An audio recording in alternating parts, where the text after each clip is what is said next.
les enfants, eh bien on se retrouve pour une petite lecture d'album.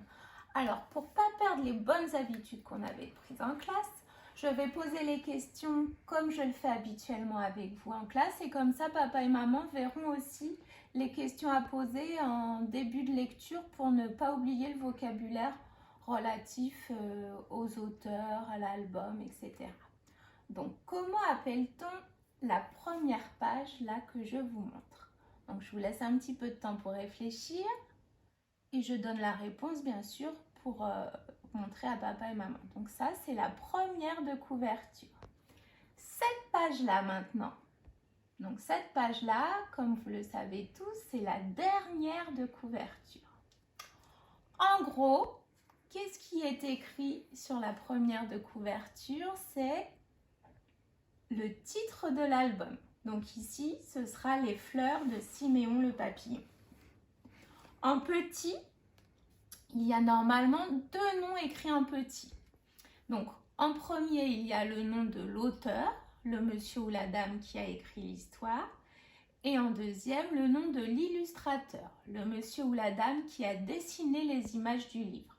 Là, en l'occurrence, il n'y en a qu'un puisque l'auteur et l'illustrateur sont une même personne. Anton Krings. Et Anton Krings, donc, il a dessiné les images qui sont à l'intérieur du livre et il a aussi écrit l'histoire.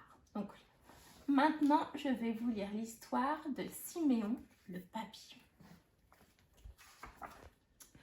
Aujourd'hui, Siméon a préparé un grand jeu de pistes.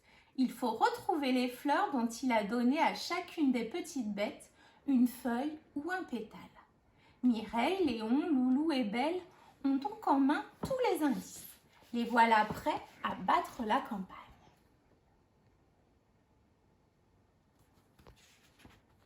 Léon a un pétale de rose. C'est chez Mireille que se trouvent les plus beaux rosiers du jardin. Léon se pose sur l'un d'entre eux. Il se met à comparer les fleurs avec son indice. La couleur n'est pas la même. Le pétale est plus petit. Ça ne va pas du tout. Il s'énerve et se pique aux épines, qui sont là pour protéger les roses. Il virevolte sur place. Mais là-bas, que voit-il? Un autre massif de roses, et elles sont jaunes, comme son indice. Cela va-t-il correspondre?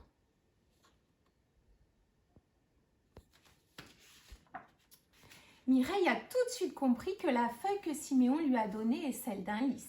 Elle n'est pas butineuse pour rien. Alors tranquillement, la voilà qui se met à butiner. Elle aspire le nectar tout en récoltant le pollen des étamines. Au passage, elle dépose quelques grains de pollen sur le pistil pour le féconder. Ainsi, se dit Mireille, je pense à la reproduction des lys.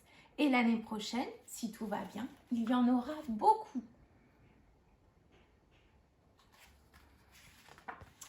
Le deuxième indice de Léon est une tige dont s'écoule un liquide laiteux qui appartient à une fleur des champs, aussi appelée dent de lion. Mais c'est un pissenlit, j'en suis sûre, remarque-t-il, et d'un coup d'aile, d'un seul, le voilà près des petites touffes de plantes herbacées. L'une est toute dufteuse. Léon ne résiste pas à l'envie de souffler dessus. Comme ça, les graines s'envolent et vont se déposer sur la terre.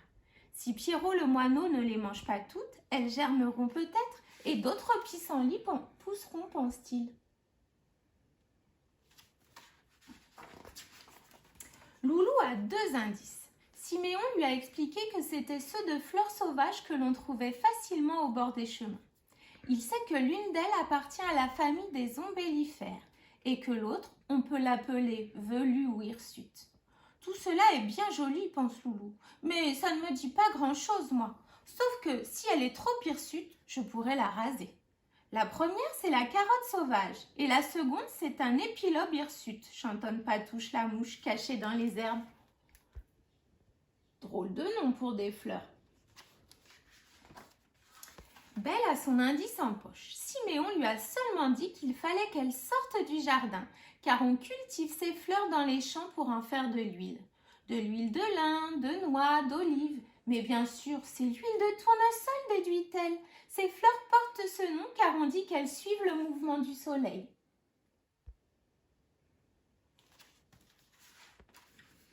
Le second indice de Belle est une pomme de terre. C'est dans le potager que je vais en trouver, se dit-elle.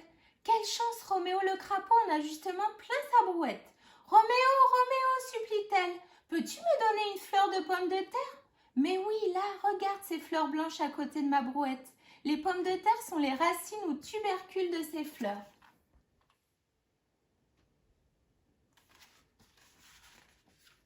Mireille connaît les fleurs aussi bien que Siméon. Alors, elle ne participe pas vraiment au jeu.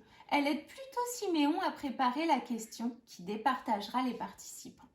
Il s'agit de donner le plus rapidement possible le nom des fleurs du jardin. Donc, comme on voit sur l'image, on a plein de fleurs dans le jardin. On a des jonquilles, du muguet, des pâquerettes, des tulipes, des marguerites, des renoncules, des primevères, des digitales, des campanules, des capucines, petit clin d'œil à Noah, et du zinnia. Les voilà tous réunis. Chacun félicite la gagnante.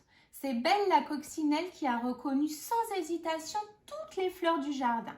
Elle a même ajouté que les fleurs dégagent des odeurs plutôt agréables qui attirent les drôles de petites bêtes et que le muguet et le lilas sentent particulièrement bon. On ne lui en demandait pas autant. Bravo, bravo Belle la coccinelle. Donc comme vous l'avez vu les enfants, c'était une histoire sur les fleurs et donc le jardin. Donc bientôt en sciences, on étudiera un petit peu la fleur, le potager. Et donc à la maison en ce moment, c'est le moment des plantations. Donc si vous avez un jardin ou un petit balcon et que papa et maman ont des graines, ce serait bien que vous puissiez en planter un petit peu, une ou deux, et de bien regarder comment évolue la graine avant de devenir une belle fleur ou un beau légume, un beau fruit. Donc voilà, on en reparlera plus tard. Je vous fais à tous un gros bisou et à bientôt pour une nouvelle vidéo.